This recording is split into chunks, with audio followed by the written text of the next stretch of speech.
महिला की लाश लहूलुहान हालत में बेड पर पड़ी हुई थी। 1.5 साल का मासूम बच्चा जो सिर्फ प्यार करना जानता था, माँ को सिर्फ जानता था, माँ को महसूस कर सकता था, उसके ऊपर खेल रहा था। उसे नहीं पता था कि उसकी माँ की मौत हो चुकी है। नमस्कार दोस्तों, स्वागत है आप सभी का एक बार फिर से।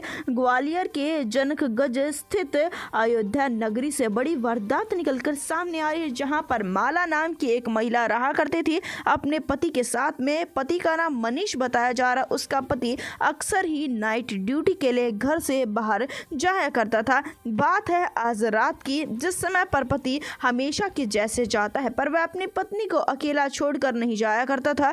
ऊपर का जो कमरा था, ऊपर का जो फ्लैट था, उन्होंने किराए पर दे रखा था। किराएदार और उसकी पत्नी ऊपर वाली जगह पर रहा करते थे, जिसके चलते वह चला जाता है। सुबह जब वह आता है, एक ऐसी हालात में अपनी पत्नी को देखता है, उसने कभी कल्पना भी नहीं की थी। वह देखता है कि सामने बिस्तर पर उसकी पत्नी लहूलुहान हालत में गिरी हुई है और उसका 1.5 साल का मासूम बच्चा जो अनजान है अपनी माँ के मौत से, हमेशा के जैसे माँ को देखकर खुश हो रहा है, माँ के ऊपर लेटकर खेल रहा था, जिसे देखकर उसका कलेजा पसीज जाता है। तुरंत ही अपने बेटे को उठा लेता है और अपनी पत्नी को तुरंत ही अस्पताल में लेकर जाता है। पर अब काफ़ी देर हो चुकी थी। अस्पताल में जाते ही डॉक्टर बताते हैं कि आपकी पत्नी की मौत हो चुकी है।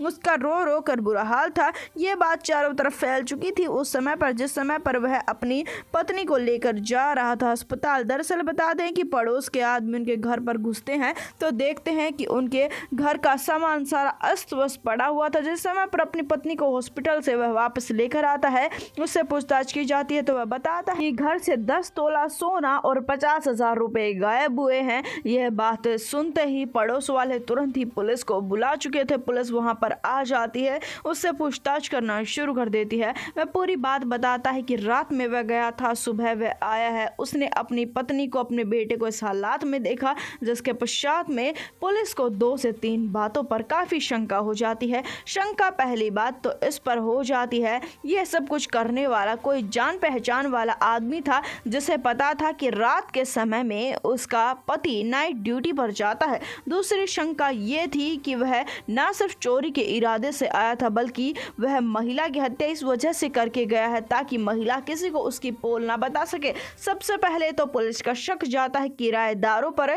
पुलिस का कहना यह है कि नीचे महिला की हत्या हो गई और किराएदारों को पता भी नहीं चला, जिसके चलते उनसे पूछताछ की जा रही है। दूसरी थ्योरी के अनुसार पुलिस कुछ और ही बात कर रही है। बात कुछ इस प्रकार से है, पुलिस का कहना यह है कि उसका पति जो बातें कह रहा है उन पर हमें विश्वास नहीं है, हमें लग रहा है कि उसका पति ही झूठ बोल रहा है। पुलिस वालों का कहना यह है कि पति ने अपनी पत्नी की हत्या की है किसी कारण की वजह से, और इस हत्या को सामान्य दर्शाने के लिए, इस हत्या को एक हादसा दर्शाने के लिए उसने घर में खुद ही चोरी की है। हालांकि इस मामले में जो भी सच्चाई सामने आएगी हम आपको जरूर बताएंगे। पुलिस अभी तक सख्ताई से पूछताछ कर रही, पर उस 1.5 साल के मासूम का क्या दोष जो अपनी माँ को जिंदा मानकर उसके ऊपर लेटकर खेल रहा था। इस वारदात को जितना हो सके उतना शेयर कर दें, चैनल को सब्सक्राइब कर दें। हम आपसे मिलेंगे एक बार फिर से। धन्यवाद।